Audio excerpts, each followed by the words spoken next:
The Malaysian border post Rantang Payan, another border experience.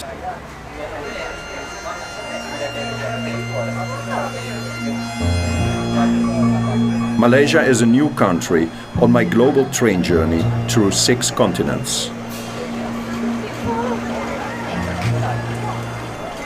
I have arrived by overnight train from Bangkok. An 8-hour ride will bring me to Chamas, and from there another train in a few hours to the capital of Malaysia, Kuala Lumpur.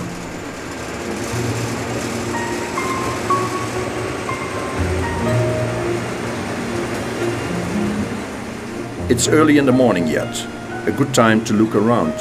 Whom shall I approach? Ordinary travelers, train personnel. They all have their stories. How do you cope with an era in which the world seems to be getting ever smaller?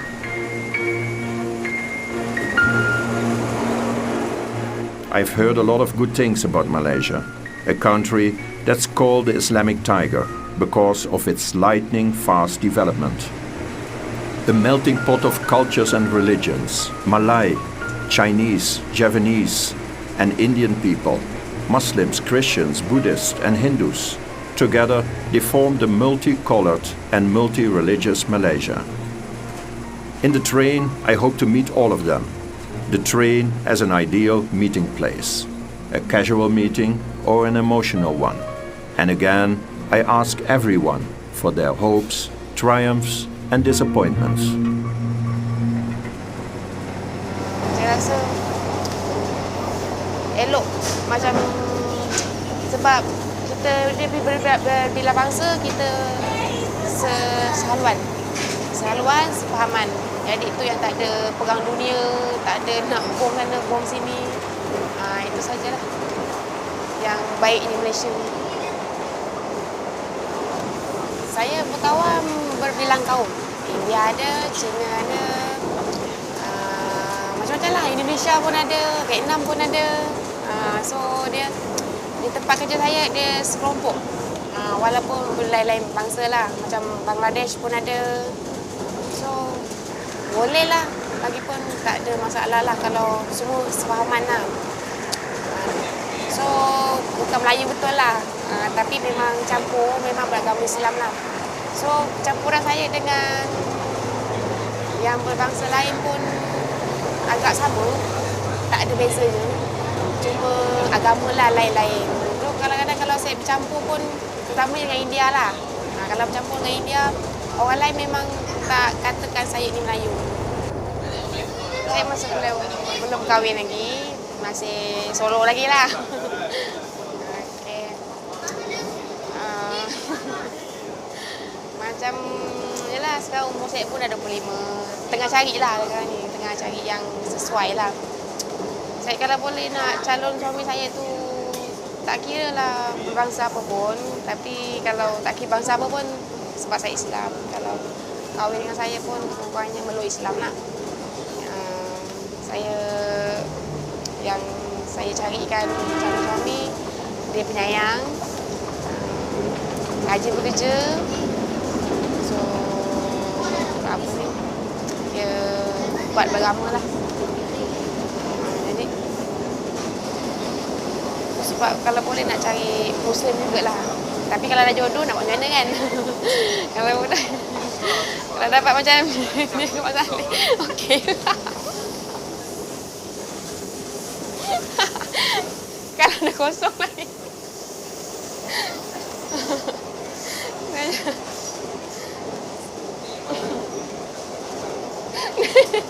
Tapi kalau ada jodoh, tak apa lah. Yang mana pun. Sebab dapat anak nanti cute. Mungkin kerana sebab lampau pemendek lah. Itu yang boleh campuran. Memang boleh sehaluan lah, boleh bekerja sama. Lain bangsa pun memang kalau nak cari suami tu memanglah kata orang yang handsome kan. Macam apatah lagi masalah kan. Dapat anak pun cute. Sebab fikir nanti dapat anak pun cute. Sajalah. Lagipun Malaysia pun ramai juga yang kahwin dengan Mak Saleh. So tak ada apa benda, tak ada berbezanya lah. Biasa. Saya memang yang muka pun sebab ni tak kenal lagi kan, kalau dapat saya rasa memang lagi open-minded lagi lah. Itu je lah komen saya. Dah penat pun. Dah penat dah.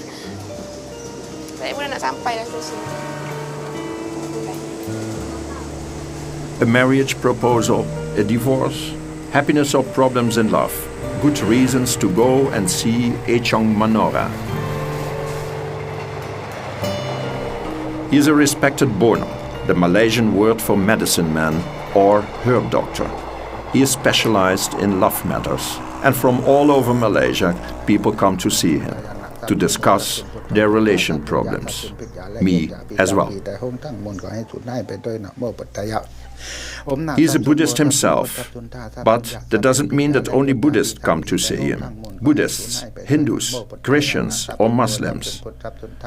When love is at stake, they all know how to find him. Dia masalah rumah tangga. Hak saat ni tu suami pergi tak apa-apa balik. Jadi macam gila kok orang lah. Dah tena situ sini apa dia ada susah sai dia bawa mari. Lagu tu. Mari tu lagu tu lah dia main minta air tawar lah, minta ubat lah. Okey ke? Apa bahasa apa? Mai ubat. Air ni jangan pergi masak deh. Air tawar tak boleh masak. Kalau masak air maki tak boleh jadi air tawar.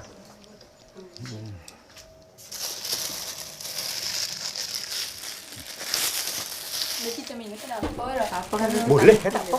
Boleh. Tak apa. Boleh. Gaya dah. Kalau bahasa kita takut. Botol mineral kan? Boleh dia minum kan? Buah air dalam botol air mineral. Jadi dia tak start. Tak sok kita lah. Deh. Ni yang betul deh. Okey. Lepas tu ada apa-apa kak? Ya. Halo dia matu je lah. Buat panah-panah lah. Biar dia boleh makan sungguh-sungguh dia boleh makan. Jangan kita bubuh kak makan sikit. Buat banyak rugilah bagi kita. Ya. Neh. Jenis kita beli nasi buku lah dia. Beli nasi buku, nasi belauk kau kapok. Pom lalu dalam tu. Deh. Okey. Ya. Baik. Lepas tu nanti banyak kamel lah lagu mana dia dah. Okey.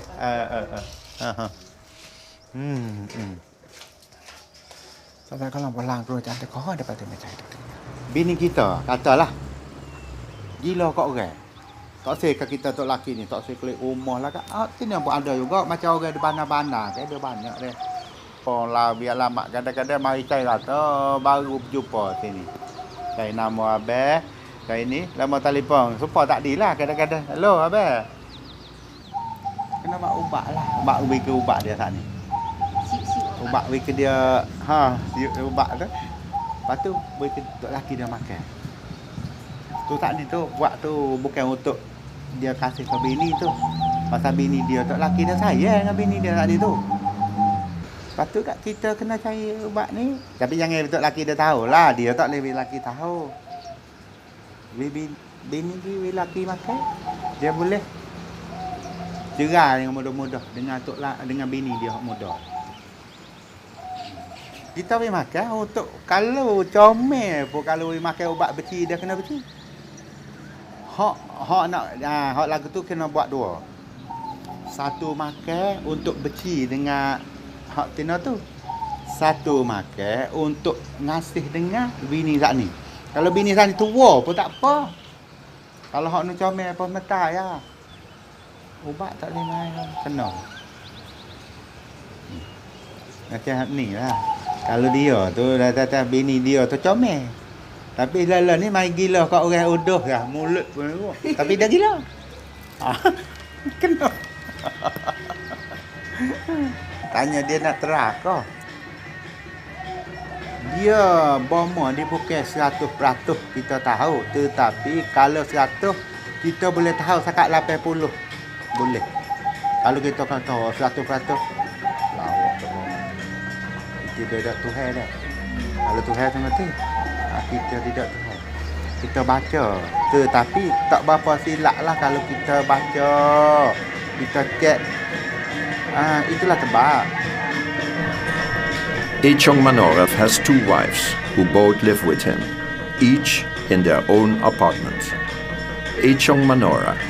He's not just a well-known medicine man, but also a famous dancer. Dance was the determining factor in his love life. Dia bomo begitulah. Kalau bomo ubat ngasih datang bini tak ada, tok bomo tak ada bini, nak percaya kok mana? Dia kita orang mari, siapa tak abang? Bini. Hak tu orang Tino abang. Mana hak tu kata bini kedua lah. Allah, duduk sini belakang. Duduk sini belakang. Hai seminggu lambat dah. Bak dua-dua ya. Tidur hak ni 2 malam, tidur hak ni 2 malam. Gitu je. Seminggu tak leh. Lambat dah.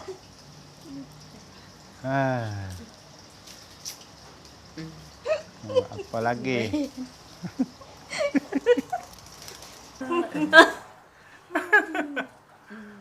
Jadi pihak orang Tino sakit hati juga. Bapa tidur dengan aku semalam ya, tidur ke dia tu 3 malam. Dia sakit hati tak boleh. Kita kena tidur serupa. Kalau 3, kalau 2, tak balas selalu. Kalau siapa-siapa pun kalau buat lagu tu abang rasa tak apa. Pasal kita senang lah pasal anak-anak pun semua baik. Semua anak pun baik, bini pun baik. Kita relax jadi tokeh. Senang. Kalau bini balas tak boleh. Sakit kepala. Tak senang hati. Anak-anak okey, baik. Sama super belakang. Goodbye to a teacher and a personification of harmony, Echong Manora. My train journey goes on through Melaka to Kuala Lumpur. Dia tidak banyak kita. Dia dapat makan, dapat amal ibadah, senang, boleh senang, tak gaduh. Itu dia punya kendak lah. Ada tempat beribadat, itu dia. Itu saja puncanya. Pemimpin kita dianggap sebagai macam paling ngulung sekali pada pimpinan kita tu. Jadi kerana pemikiran dia sudah betul, kita hidup ini jangan terlalu ambil tindakan ganas tak guna. Jadi pemimpin kata Islam hadari ini bermakna sederhana, tidak terlalu ekstrim. Itu saja kita ikut. Kita tak suka ekstrim. Buat apa kita nak ekstrim? Negeri kita aman kan? Kita nak tunjuk negeri orang, kita sedar sebagai contoh. Islam contoh. Kalau kita ekstrim, orang lain nanti tak percaya, tidak hormati bahawa kita punya pemimpin, punya pemikiran nanti rosak. Itu sajalah. Macam-macam pemerintah rasa Jepun, balik orang putih, balik Komintang, balik darurat komunis, sampai merdeka, belakang sampai negeri maju, sudah merasa nikmat Daripada susah makan ubi. Daripada susah makan ubi sampai sekarang, alhamdulillah. Itu saja. Syukur alhamdulillah Malaysia punya kerajaan, pimpinan orang bapa-bapa orang atas pemimpin cukup bagus memberi pengajaran bagus lah. Pengajaran pada kita. Tapi dalam pelajaran ni nak makcik macam kemajuan tu macam menggalakkan lah. Tak adalah macam orang tu susah-susah, tak ada. Macam makcik jugalah dulu mula-mula susah kan. Nampak makcik, anak-anak makcik tu semua macam berjaya lah kehidupan suami isteri, anak beranak.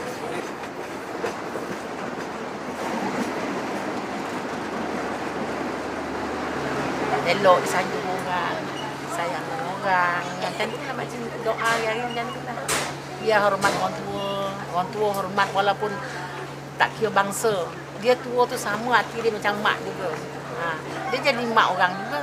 Dia bapa orang juga. Mak ni bapa engkau juga. Macam tu pandang. Gaul-gaul macam satu kampung macam negeri sini memang dah banyak lah kan. Orang Jawa ada macam-macam apalah. Makcik anggap kan semua macam kalau kita dah duduk satu rumpun macam macam katalah quarters. Kan sebelah Malah tu. Makcik ingat macam saudara tau. Pasal apa? Saudara kita yang adik-beradik jauh kampung. Bukan dia yang menolong kita. Tapi orang yang dekat tu menolong jiran tu utama. Dalam kitab pun kata jiran utama. Saudara bukan utama. Pasal dia jauh. Yang jauh tu kita utama. Kalau sakit pening dia yang dulu tahu telefon ke apa-apa. Jadi makcik pandang orang ni walaupun bangsa dia lain, kulit dia lain, makcik pandang mulia semua. Tapi orang-orang suka minta tolong dengan makcik. Pasal apa makcik suka mengambil tahu.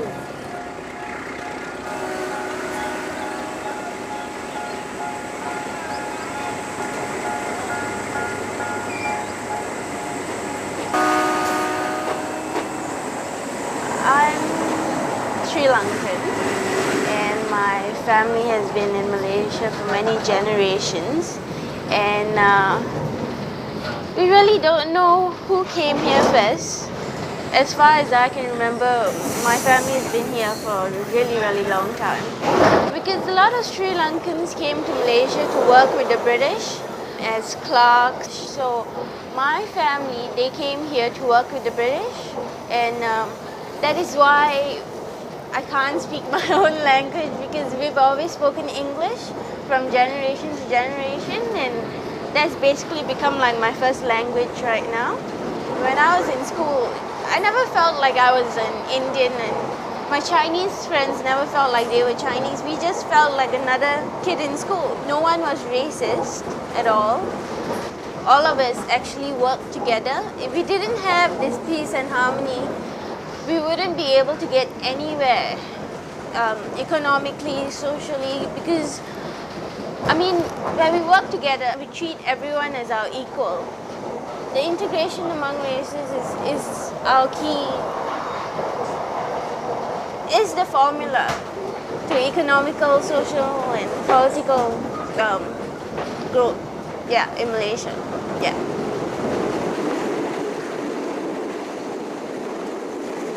We're all Americanized at the moment because we get so much of American media and all. Like, as you can see, I'm wearing jeans and a t-shirt.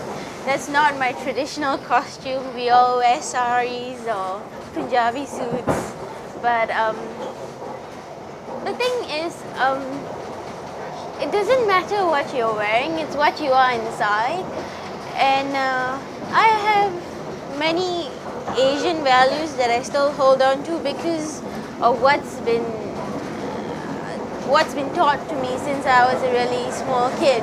And like all my Indian friends and Chinese friends and Malay friends, you know, they all still, we watch a lot of American programs and we wear jeans and t-shirts, but in the end, you know, we still go to the temple and we still pray, and we still get all dressed up, we celebrate our festivals, and that's how it's supposed to be.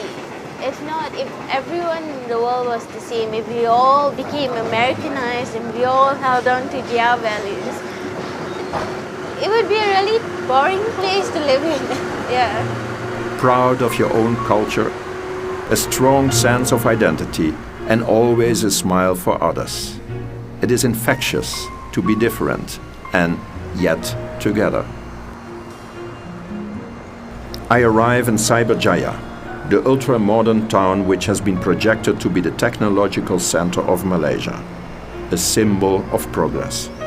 The city is a legacy of former Prime Minister Mahathir. For 22 years, he led Malaysia step by step into a new age. Knowledge is the key to the future, as Mahathir stressed again and again. A lot of people want to learn about how Malaysia managed to develop. They want to know how things are done, what is the reason for Malaysia's rapid development. What we try to tell the Muslim world is that the first message that was received by the Prophet was read To read means to acquire knowledge. So the early Muslims acquired knowledge. They took the works of the Greek philosophers, the Greek scientists, translated them into Arabic and studied and embellished and improved on them. So they became very learned, much more learned than the Europeans in the Dark Ages. If the Muslims go back to the original teachings, read means read everything, science, mathematics, astronomy, etc. Then the Muslim would be as knowledgeable as the Europeans, and therefore they will not be left behind as they are now.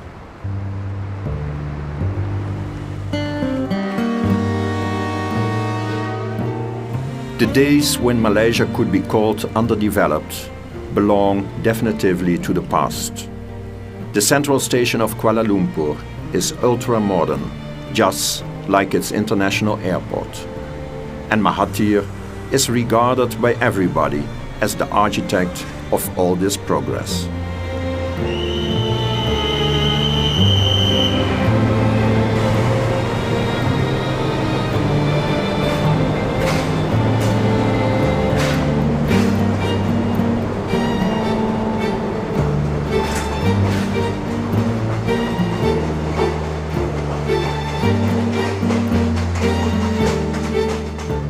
I'm reminded of Mahathir's words, who was taught by his father to inspire others and enforce their enthusiasm.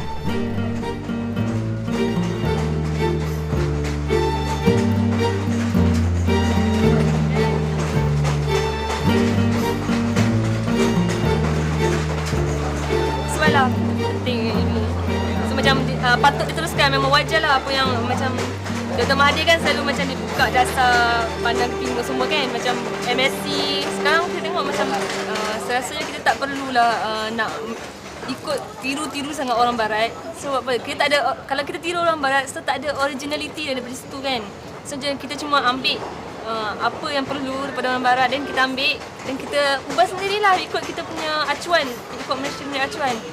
Nak pungut benda-benda yang daripada negara lain tu bawa balik ke negara kita, dapatkan balik untuk membentuk lagi negara kita. Sebab kalau ikutkan dulu-dulu orang yang datang tanah Melayu kan, macam British semua datang tanah Melayu semua, ambil kita punya hasil, dia orang bawa balik negara orang. Sekarang it's pay back time lah kira, tapi kita tak adalah buat macam kita jajah negara tu. It's just kita ambil dia punya teknologi semua, education, kita bawa balik dalam negara kita. Kita tak buat jahat ke orang, kita cuma ambil benda tu untuk diri kita sendiri, untuk memajukan diri kita sendiri. For me, we have to be open-minded sebab sekarang kan zaman teknologi semua, so macam tak boleh nak jadi macam katak buang terkurung. So macam kita tak boleh nak. Saya bila saya besar ni, saya nak jadi memang bercita-cita nak jadi doktor lah. Sebab kat Malaysia ni macam memang memerlukan doktor. So tapi saya tak tahu lagi saya nak jadi doktor yang pakar dalam bidang apa.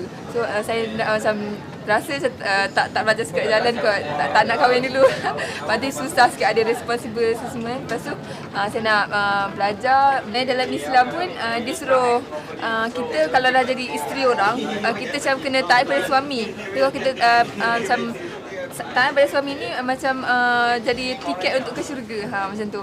Sekarang ni kalau nak kata tak kerja tu macam pelik lah, dah belajar turut-turut kan. So macam kita macam ada ambition sendiri, so macam takkan nak duduk kat rumah je.